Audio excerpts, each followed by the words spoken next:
Welcome to New Orleans. Good morning. Glad to see so many people. There's about 200 of us in the room. I just want to go through some real quick stuff and then we'll get going, and we'll try to stay on time today. My name's Carl Weimer. I'm the Executive Director of the Pipeline Safety Trust. A little audience participation. How many people have been to one of the Trust's 9 conferences in the past? Looks like a lot of people in the room. How many are newbies? A lot of those too. Great. Just a few announcements to get us going. I wanted to thank PHMSA, which is the Pipeline and Hazardous Material Safety Administration, for webcasting this conference live. A lot of the sessions, everything in this room will be webcast out there, and there's about 200 people in the room. There's usually 200 or 300 people watching the webcast also. So thanks to PHMSA for that. You'll see on this slide there's an email address there. So during our presentations today, if anybody watching the webcast has questions for any of the presenters, if we have time for questions, you can send them to that email address and they'll show up here so we can ask them.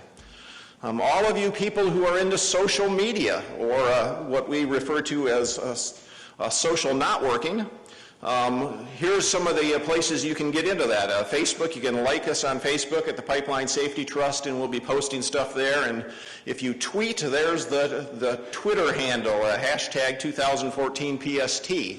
I personally don't tweet. I'm afraid I'll get tweeting mixed up with twerking, and next thing you know, something ugly would happen. So, but there it is if you use that.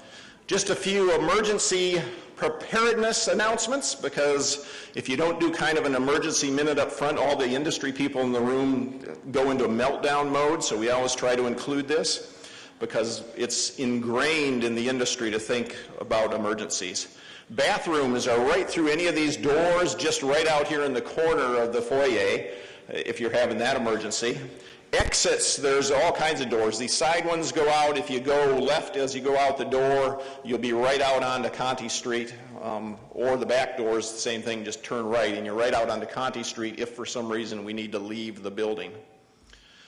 Whoops, I'm getting ahead of myself. Lunch and reception, this lunch at noontime and the reception this evening will be in the fleur-de-lis room, which is right across from the registration desks out in the entry to the hotel. And there'll be people out there directing you. We might overflow the fleur-de-lis room, so there'll be some alternatives there too. And here we go again. The breakout room this afternoon, we'll all be in here together until after lunch.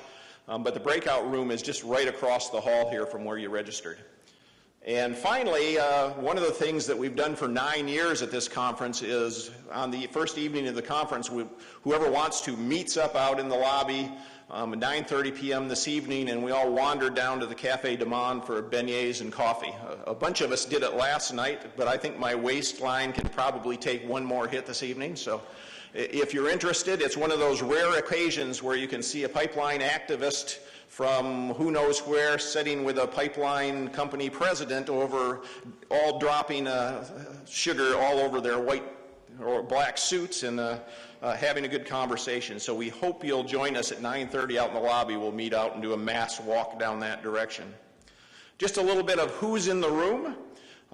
We have about 200 people registered, and here's kind of the breakout of who they are. And I'm not going to go through my three-legged stool spiel like lots of you have heard before, but we really, one of our core beliefs is that you really need to get citizens and regulators and the industry together to have these discussions if something's going to move forward. And we have a pretty good mix of all those groups in the room this year. It's really good.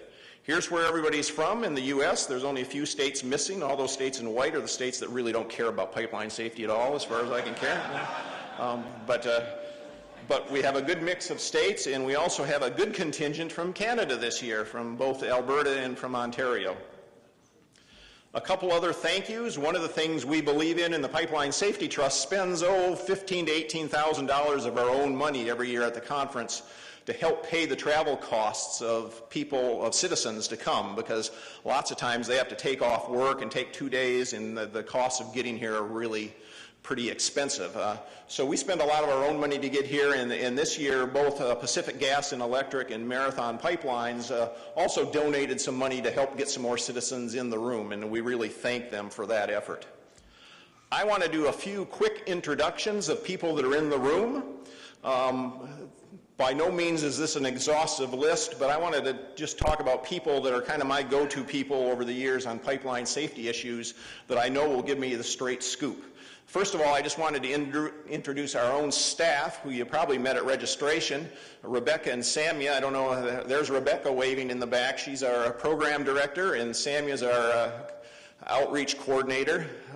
Sometimes the titles change, and I guess she's at the law school at the University of Arkansas. Bruce Brabeck, I don't know where Bruce ended up. He's one of our original founding board members.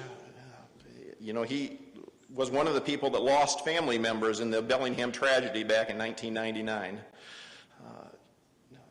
Glenn Archambault is somewhere in the room or hanging out somewhere. I can't see past the lights, so I don't see if he's identifying himself. He's famous on the Safe Pipelines listserv, if you're on there, for the farm report, where he ties together pumpkins, sheep, and pipeline safety so eloquently from time to time.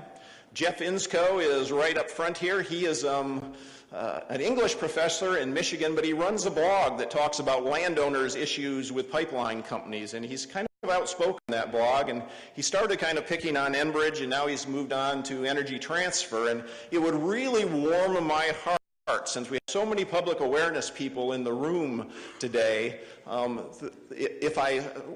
lunchtime, if I saw a whole bunch of the public awareness people from Enbridge or Energy Transfer surrounding Jeff at a table and having an actual discussion with him instead of this long distance blog email stuff that goes on. So there he is, pick on him at lunchtime. Rick Kessler is here someplace, and he's going to be up here introducing people. He's in the back. He's a longtime board member, too. He's one of the top 100 lobbyists in D.C., and he does it for us for free, and we really appreciate that. Paul Blackburn is somewhere. He's in the back, too. He's our newest board member. He's an attorney currently in Minnesota. Has done a lot of pipeline work in South Dakota, North Dakota, Nebraska, and now in Minnesota. And who did I miss? Beth, right here somewhere over there, who cut her teeth on pipelines in Michigan after the Marshall, Michigan spill, and with the National Wildlife Federation, and she's now moved on to a job at the Detroit Zoo.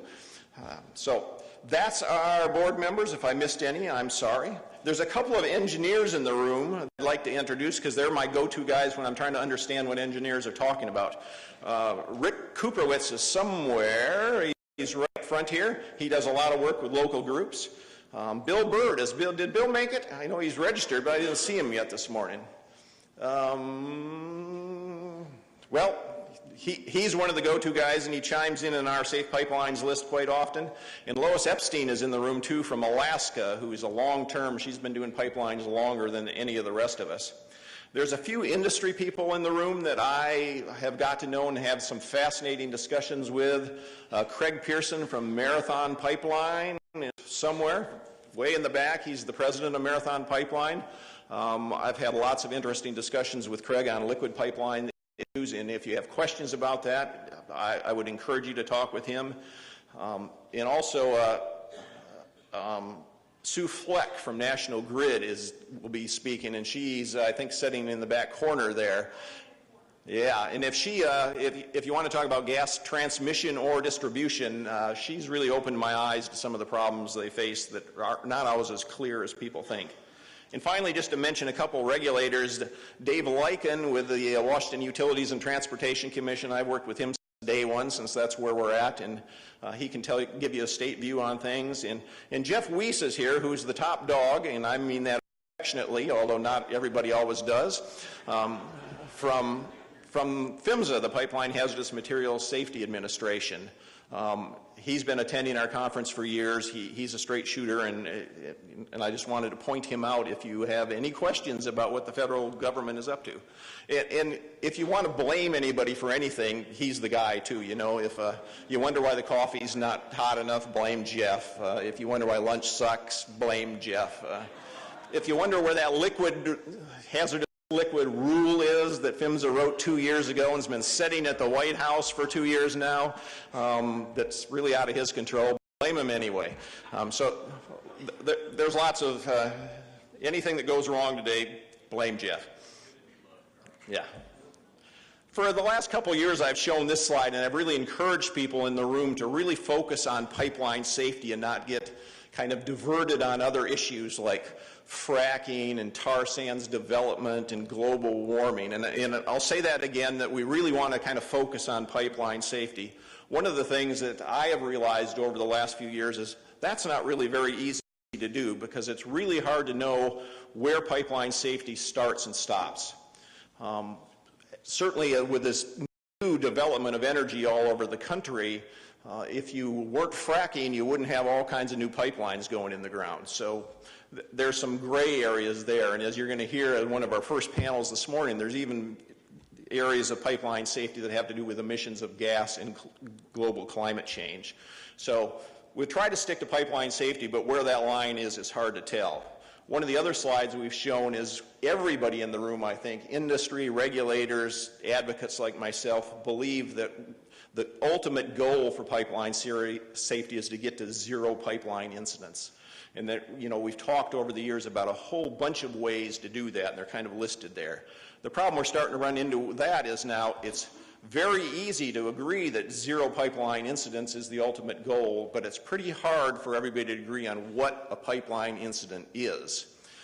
You know, is a pipeline incident only when someone dies or gets injured, or as oil goes into a creek? Or how about gas emissions? Is that a pipeline incident now? You know, in some instances, companies don't even have to report those things. So, you know, I think a lot of the discussion will be more, what is a pipeline incident?